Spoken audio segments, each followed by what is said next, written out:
Boa noite, galera, tudo bem? Espero que estejam todos bem. Hoje, eu, João Medeiros e Matheus Henrique iremos abordar o tema liberação miofascial.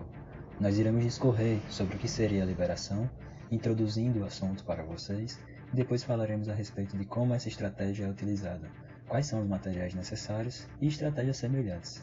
E ao final, abordaremos artigos da atualidade, visando demonstrar a efetividade dessa estratégia e tendo como um dos principais momentos da aula indicar para vocês a aplicabilidade prática dentro do nosso contexto profissional. O primeiro ponto que temos que pensar é: o que é a liberação miofascial?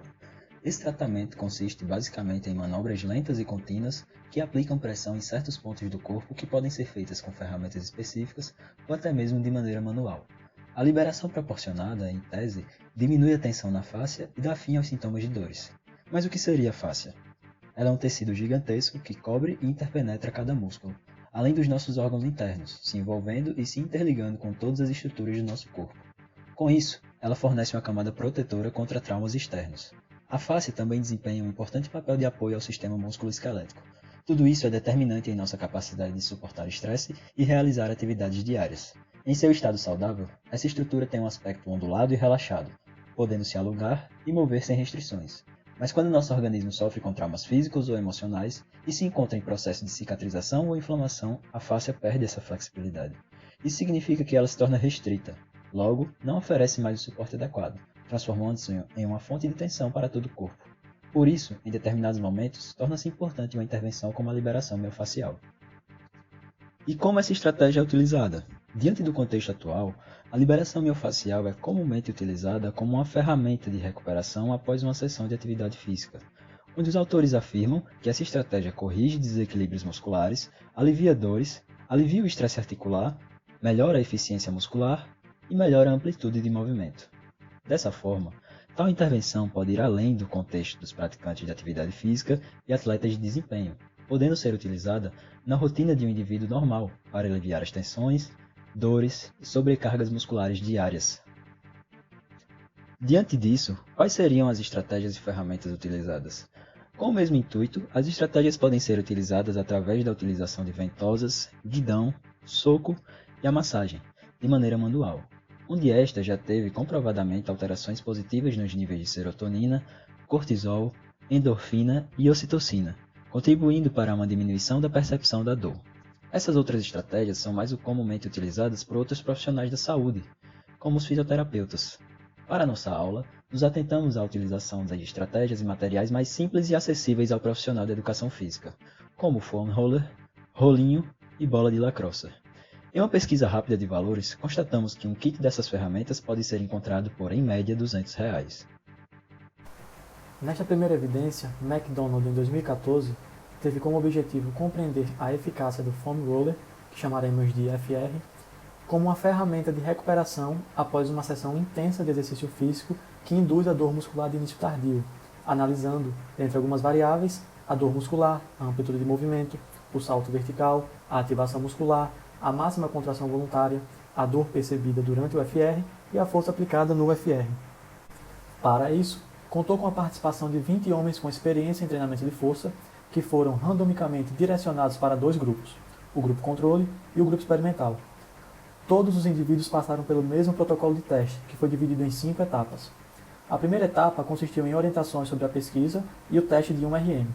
A segunda etapa consistiu em avaliações pré-teste, no protocolo de 10 séries de 10 repetições de back squat com 60% de 1RM, com cadência 40-10, justamente para que a dor muscular, através dessa acentuada fase excêntrica, fosse evidenciada, e avaliações logo após o teste. A terceira etapa consistiu em avaliações pós 24 horas, a quarta etapa consistiu em avaliações pós 48 horas e a quinta etapa em avaliações pós 72 horas. A única diferença entre os dois grupos foi que o grupo experimental realizou um protocolo de exercícios com o FR por 20 minutos ao final das avaliações. Em conclusão, acredita-se que o FR oferece benefícios de recuperação principalmente a nível de tecido conjuntivo, uma vez que melhorias por meio das propriedades contráteis não foram encontradas. Acredita-se também que uma maior ativação muscular encontrada no grupo experimental se deu pela atenuação da dor muscular causada pelo protocolo de FR. A altura do salto vertical e a amplitude de movimento, por envolver fortemente os componentes elásticos, foram melhores para o grupo experimental. E, por fim, não foram encontradas diferenças significativas na máxima contração voluntária. É importante dizer que a maioria dos benefícios observados com a utilização do FR são o resultado do FR manter, ao invés de melhorar, os resultados obtidos no momento pré-protocolo de dor muscular feito na segunda etapa. Passaremos agora para algumas observações metodológicas. O primeiro ponto é onde? O grupo experimental utilizou o FR por toda a coxa, passando na parte anterior, lateral, posterior e medial, bem como nos glúteos. Quanto? 2 séries de 60 segundos em cada região. E como? Iniciando na porção proximal, usando pequenos movimentos ondulatórios e indo gradualmente em direção à porção distal. Ao chegar na porção distal, o processo se repetiria. E em qual intensidade? É interessante ressaltar que a força feita sobre o FR foi medida por meio de uma plataforma de força, variando entre 32% a 55% do peso corporal dos indivíduos, e causando uma dor percebida de 2,5 a 7,5 em uma escala que vai de 0 a 10. Em estudo semelhante, Pearce, em 2015, observou o efeito do FR na dor muscular de início tardio em variáveis como limiar de pressão e dor, tempo de sprint, velocidade de mudança de direção, potência, que foi avaliada por meio do salto em distância, e resistência dinâmica de força. Para isso, contou com a participação de 8 homens praticantes recreacionais de musculação, onde estes realizaram um protocolo por 2 vezes, sendo que em uma condição eles não utilizaram o FR e na outra condição utilizaram. Para que não houvesse efeito de adaptação ao protocolo, essas 2 condições foram realizadas com 4 semanas de diferença. A metodologia foi bem semelhante ao estudo de McDonald.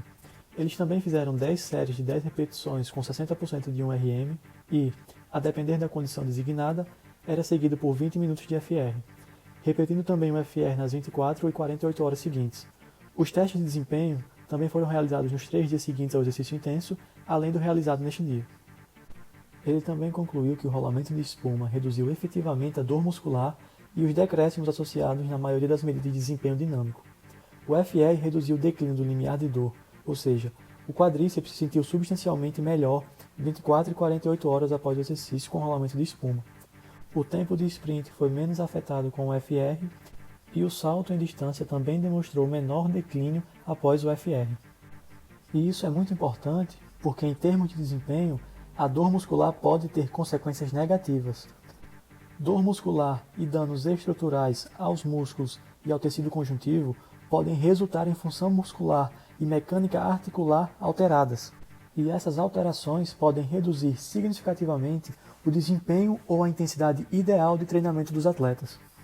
Outras deficiências induzidas por dor muscular de início tardio que podem reduzir o desempenho atlético incluem a diminuição da propriocepção articular, superestimação da produção de força, diminuição da amplitude de movimento articular, diminuição da força e medidas de potência, alterações nas razões de força do agonista e antagonista, mudanças nos padrões de recrutamento e o aumento do risco de lesões. Com qualquer combinação dessas, a mecânica articular e a função muscular são comprometidas e, assim, os indivíduos adaptam padrões de movimentos compensatórios, possivelmente levando à redução do desempenho atlético. Por último, é interessante dizer que o modo com o qual o FR foi utilizado diferia um pouco do estudo anterior. Os 20 minutos separados para a liberação foram utilizados da seguinte forma: iniciando na porção mais distal e indo em direção à porção proximal, feito em 2 séries de 45 segundos com intervalo de 15 segundos, e também foi realizado nas faces anterior, lateral, posterior e medial da coxa, bem como nos glúteos. Mas, dessa vez, a orientação foi para que os indivíduos colocassem o máximo de pressão suportável. Então, galera, dando continuidade à aula, agora trataremos de uma das meta-análises mais atuais a respeito do tema. Ela é de Wilk e colaboradores, datada de 2019, e os autores buscaram averiguar os efeitos agudos da liberação miofascial sobre a amplitude do movimento em indivíduos saudáveis. Para isso, eles analisaram 26 estudos e os critérios de inclusão eram ser um ensaio clínico e randomizado, a amostra deveria ser composta por indivíduos saudáveis, os trabalhos deveriam analisar unicamente o desempenho de técnicas de liberação que necessariamente utilizassem o fan roller e o rolinho, e também teriam que testar o efeito agudo na amplitude de movimento dos indivíduos, e os artigos também deveriam ser publicados em inglês ou alemão. Ao final, como eu já disse, foram contabilizados 26 estudos, que contaram com 609 participantes no total, sendo 343 homens e 266 mulheres com a faixa etária entre 14 e 36 anos. E dentre esses estudos tivemos como principais intervenções as que compararam um grupo que fez liberação e outro não, e intervenções que compararam grupos que também fizeram liberação versus grupos que fizeram alongamento. Os autores elucidaram o fato da liberação ser utilizada para a melhora da flexibilidade e amplitude de movimento, tendo bastante relevância para intervenções voltadas para a saúde, e deixaram claro que o dito padrão ouro para esse objetivo ser alcançado era o alongamento. Eles levantaram hipóteses do tipo: será que a liberação tem alguma vantagem sobre o alongamento? Ou também pode ser uma técnica empregada com os mesmos resultados que essa outra estratégia? E de que forma se explica essa melhora prometida pela liberação? E o resultado dos artigos analisados indicam que a liberação versus grupo que estava inativo trouxe resultados bastante positivos no tamanho do efeito e na amplitude do movimento para o grupo que fez liberação, um resultado já esperado. E quando comparou-se liberação versus alongamento, não houve diferenças significativas entre as duas estratégias, sendo que a liberação teria a vantagem da não perca de desempenho, que intervenções específicas e de longo tempo com alongamento poderiam trazer, sendo benéfica para atletas de alto rendimento e força explosiva, por exemplo. Em contrapartida, a intervenção com alongamento trouxe melhoras em tempos mais curtos, quando comparados com a liberação. Os autores afirmam que mais pesquisas são necessárias para o futuro. Outro resultado relevante demonstra que os participantes com maior rigidez muscular ou flexibilidade reduzida podem atingir maiores aumentos de amplitudes induzidos por liberação do que pessoas sem tal deficiência. Isso me lembrou um conceito do treinamento esportivo que muitas vezes se aplica. Quanto menos treinado é o indivíduo, mais treinável ele se torna. Outra questão pontuada pelos autores está relacionada com a explicação do porquê dessas melhoras. E eles afirmam que, mesmo com o nome liberação miofascial estando associado com adaptações morfológicas no tecido da fáscia estando comprimido, na verdade as melhoras ocorrem devido ao aumento do fluxo sanguíneo, melhora na função vascular e redução da rigidez viscoelástica após a liberação. Especula-se que a pressão aplicada desencadeia uma redução na viscosidade do fluido encontrado na fáscia, o que causaria diminuição da rigidez, mas essa hipótese não foi examinada ainda. Porém, é um indício que quanto mais pressão, mais efetiva seria a liberação. Outra explicação está relacionada com o fato da liberação ter demonstrado reduzir a dor miofascial, dor evocada e a dor muscular de início tardio, permitindo maiores excursões articulares. Essa redução da dor muito possivelmente está associada com diminuições significativas dos marcadores de atividade simpática e aumento de mecanorreceptores, tendo como consequência o relaxamento muscular. Uma curiosidade interessante foi que quando comparou-se o efeito da liberação entre mulheres e homens, surpreendentemente a liberação parece ser menos benéfica nos homens. As razões para isso não foram esclarecidas, mas os estudos tiveram maior efeito significativo quando foram apenas com mulheres ou mistos, com mulheres e homens, tornando-se necessárias maiores evidências a respeito desse efeito modificador.